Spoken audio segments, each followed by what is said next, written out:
Storytime of how I got sexually assaulted by my stepdad for 4 years straight and nobody believed me. So my mom got with my stepdad when I was 5 years old, and all of the sexual assaulting started around 6. It went from the little things as of just saying dirty jokes to me, all the way to actually sexually assaulting me. One of the little things that he did is he would hide all of my underwear, then tell me I can't wear the dirty underwear that I had on, so I would have to go without wearing underwear, then he'd force me to wear a dress, so it's easier for him to touch me in all the wrong places. And he would always bribe me to sit on his lap by letting me fake drive the car.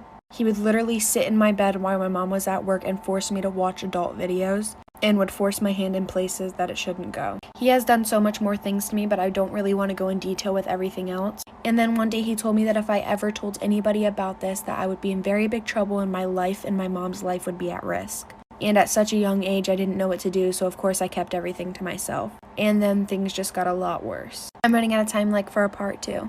Part 2 of how I got sexually assaulted by my stepdad for 4 years straight and nobody did anything about it. Continuing with the story, he started getting more comfortable with doing more and more things to me. It continued for years and years and years. I started to try to stand up for myself, but it never worked. It always would end up just making the situation worse, and he would harm me in spots that my mom isn't gonna check. And again, I was told that if I told anybody, then my life would be at risk, and so would my mom's. And again, I was also younger, so I didn't really know what to do. But then finally came a day where I had enough, and I went to go tell my mom. She told me that I was insane and didn't believe me whatsoever. I went to go try to tell my grandma, my grandpa, my aunt, my uncle, and my brothers, and none of them believed me. None of them believed me until 6 years later. I am now 17, and because my mom was so blindsided by this boy that she didn't believe what was happening in her own household, it caused me to have many scars, very disturbing, traumatizing experiences. Also wish me luck, because in exactly 2 weeks from today, I'll be seeing this guy. Storytime of how I found out that there was a guy living in my attic. I'm even pretty sure there's a couple articles on this. So basically, living in the house was me, my mom, my dad, and my younger sister. This story ends up taking a huge twist, so just stay tuned for that. Also, keep in mind that my boyfriend's name at the time was Jacob. When I first started to notice that there was somebody else in my house was when I first started dating Jacob. Mind you, the only time anybody in my entire family has ever been in the attic is the first 2 months that we lived there. And it was only once or twice, and we never seen anything up there. So we would notice that bits of our food would go missing, and every time we packaged leftovers, the leftovers in the Tupperware that we packaged the leftovers in would just completely disappear. And a bunch of my stuff would always go missing. For example, 2 of my pillows and 4 of my blankets gone missing, and my shoes and my clothes, and even my underwear. So one day my boyfriend came over and he left around 1 a.m. So the rest of my family was sleeping. Also, I have the whole entire upstairs to myself, and my mom, dad, and my sister sleeps downstairs. This story just ends up getting really crazy, so for a part 2.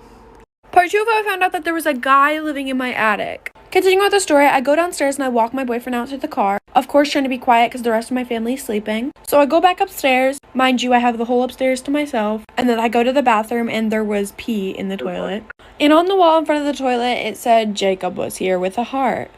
So I took a picture of it and I posted it on my private story because I just thought it was funny and cute at the same time. And he slid up and said, what? And then he swore up and down that it wasn't him. So anyways, it freaked me out at first, but at the same time, I didn't really care. So I didn't really pay any mind to it. So to speed the story up, my dad had to go in the attic for something, and he found an actual mattress covered in insulation. And in the corner, he found a guy. The guy looked very sickly, skinny, but scary at the same exact time. So, of course, my dad called 911 right away, and the guy admitted to stealing our food, stealing my underwear, stealing things out of my room, basically stealing from us overall, stealing our food, etc. I'm running out of time, but he ended up being a wanted criminal, but he's in jail now, so yeah. Storytime of how my best friend was catfished by my dad. So me and my best friend were kind of just swiping through Tinder for fun. And then she came across this really, really hot dude. So of course, she swiped right and they talked all night long. And he said he had an Android, so he couldn't FaceTime, but his messages were blue, so I thought something was off. She was too blinded to see that something was up in the first place because she was messaging with a really hot guy. So about a week of them just texting back and forth and I guess getting to know each other, they decided that they were going to meet up. So they both decided that they were going to meet up at an Olive Garden near them. And you see, as her best friend, of course, I'm going to have to go with her. So I got dressed up and I sat about 5 tables away from her. And we got there about 30 minutes earlier than we were supposed to be there. Okay, so my best friend had 3 bowls of fettuccine alfredo before he got there. So when he got there, it wouldn't look like she ate a lot. Then I see my dad walk in, all dressed up and fancy with a bow tie and everything. This story time just gets so much more funnier, so for a part 2. Part 2 of how my best friend was catfished by my dad. Continuing with the story, I see my dad walk into the restaurant all dressed up. Mind you, my dad's married. To my mother, of course. So I was like, ooh, my dad and my mom are finally going on a date together. And then he looks over to my best friend and walks over to the table. When I tell you my heart dropped, my heart has never sank so deep inside me so fast. He sits down and asks her, is this Mackenzie? When I tell you I busted out laughing so freaking hard I fell out of my chair. And almost everybody in the restaurant turned around and looked at me, and so did my dad. And I walk over to the table and I'm like, what the heck is going on here? My best friend is literally just sitting there in shock, no emotion on her face. Then he looks at us, he looks really confused, his face goes blank, and then he goes, I was just trying to teach y'all girls a lesson. I told my mom and I was just getting a laugh out of it, and then she looked through his phone and said that he was meeting up with a bunch of 14-year-old girls. So comes to find out, my dad is a pedophile. My mom kicked him out, and if you're one of those girls, I really do apologize. Storytime of how my stepmom got so jealous of me and my dad's bond that she plotted to kill me. So I never really liked my stepmom in the first place because she was a little controlling over my dad. And I just knew that she hated me and I really hated her too. But you know, my dad was in love and he seemed happy, so I didn't really say anything. And my dad would always take me to lunch on Saturdays and Sundays. And we'd have like a dad-daughter bonding day, I guess. And me and my dad were just super close. And every single weekend, me going to lunch with him would start an argument between them two because she said I was taking time away from them two. My dad really never chose sides, but I never really got involved in the relationship as much as I hated her because I just loved seeing my dad happy. Also, at this time, I was 15.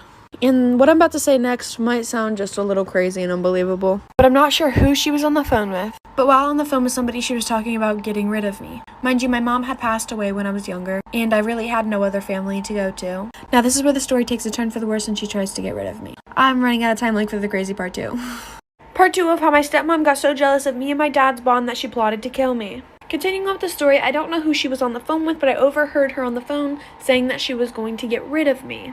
And honestly, I didn't really care and I didn't really think anything of it because I knew she was crazy, but I didn't think she was that crazy. So all of a sudden, she started making me breakfast. And I'm not a breakfast person. I can't eat right when I get up. So every time she would make me breakfast, I'd be like, thanks, but I'm not hungry. And she would get so mad. Like, so freaking mad. I'm not going to get into all the little details, but comes to find out, she was putting rat poison in my food. She had set up cameras in my room. And I don't know what kind of sense this makes. I think she's just crazy, but she started to hide snakes in my room and claim it was my fault that the snakes were coming in my room. Yeah, doesn't really make any sense. Once I told my dad and my dad got out of his little in love stage with her, he finally stepped up and said something to her. And she admitted that she wanted me dead. He eventually called the cops, and to this day, she is in jail for attempted murder.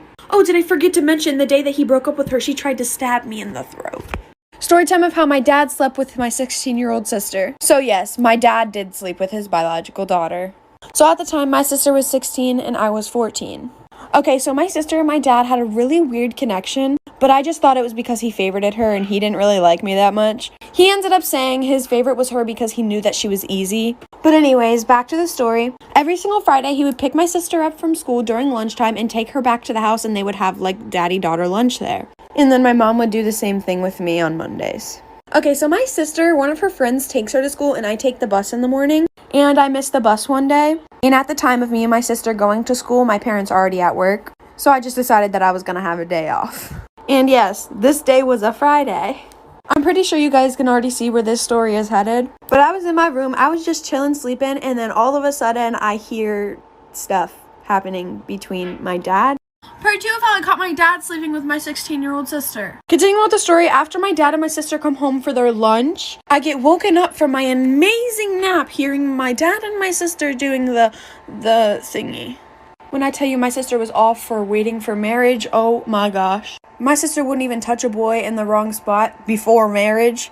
So I don't know how this came about. But listen, I am nosy as heck, so of course I tiptoed all the way over to them. They were in her room. I whipped my phone out so fast, I acted like I was on a talk show, and I said, presenting. I opened the door, and I see my sister and my dad actually sleeping together. They were under the blanket, so I didn't see any private areas. My sister was really, really popular at school, so out of this situation, I got her to walk me around school everywhere. My dad bought me a car and gave me $1,000. Haha, I made him go broke. Then after I got everything I wanted, I told my mom. She kicked my sister and my dad out, and I'm pretty sure they live together now, but I haven't talked to him since.